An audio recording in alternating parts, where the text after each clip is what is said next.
Hello, we're Team 55, and the problem that we're dealing with is energy. So in the problem that we're doing, an 80-kilogram snowboarder is at the top of a hill. If the hill is 60 meters long and is at an incline of 20 degrees, what is the velocity of the snowboarder when he's at the bottom of the hill? There's a force of friction of 74 newtons against the snowboard as he slides down. Take a moment to think about this.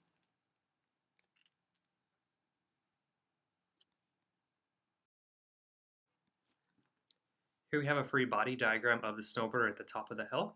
The forces on the snowboarder are the normal force going up, the force of gravity represented by mg, and the force of friction going against the snowboarder's motion.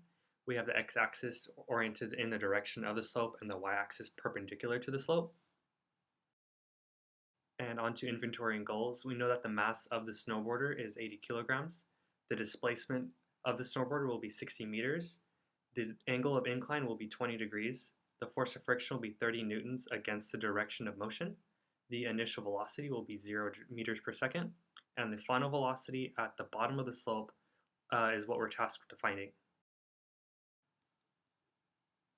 The physics principles used in this problem are the conservation of energy, which states that energy is neither created nor destroyed, only changed from one form to another, and the work energy principle, which states that the work done on an object is the change in kinetic energy.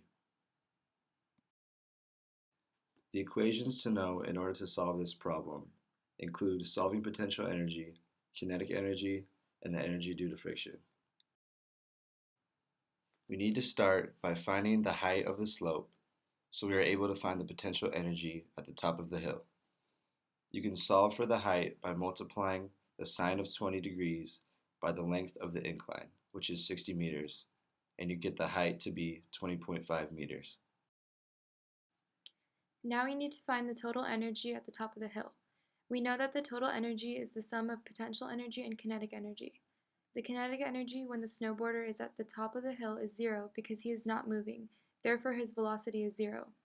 The potential energy can be found by multiplying the mass of the snowboarder times the acceleration due to gravity times the height of the slope. When you do this, you get the potential energy to be 16.1 kilojoules. Now we can solve for the energy at the bottom of the hill.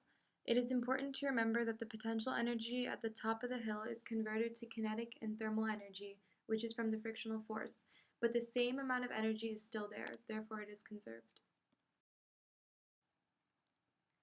The final energy is equal to the initial energy plus the force due to friction.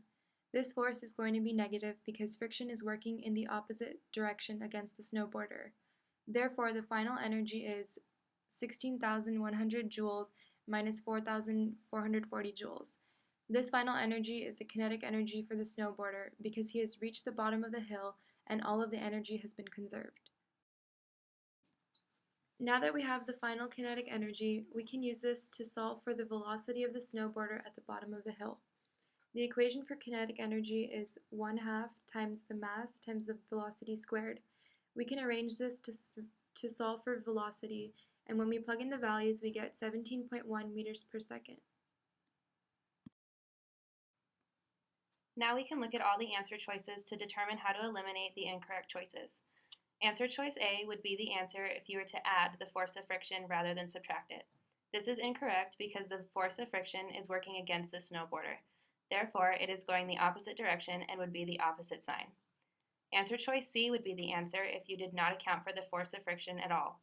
Unless the problem says to assume the path is frictionless, it is important to remember that friction is present and is often lost as heat or thermal energy.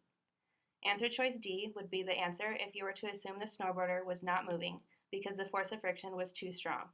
This is incorrect because the force of friction is not strong enough to stop the snowboarder.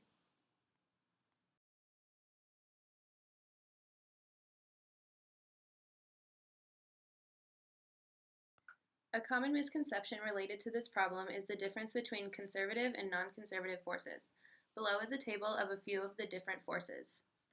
A conservative force is one in which the work done on an object does not depend on the path taken by the object. A non-conservative force is one in which the work done does depend on the path taken.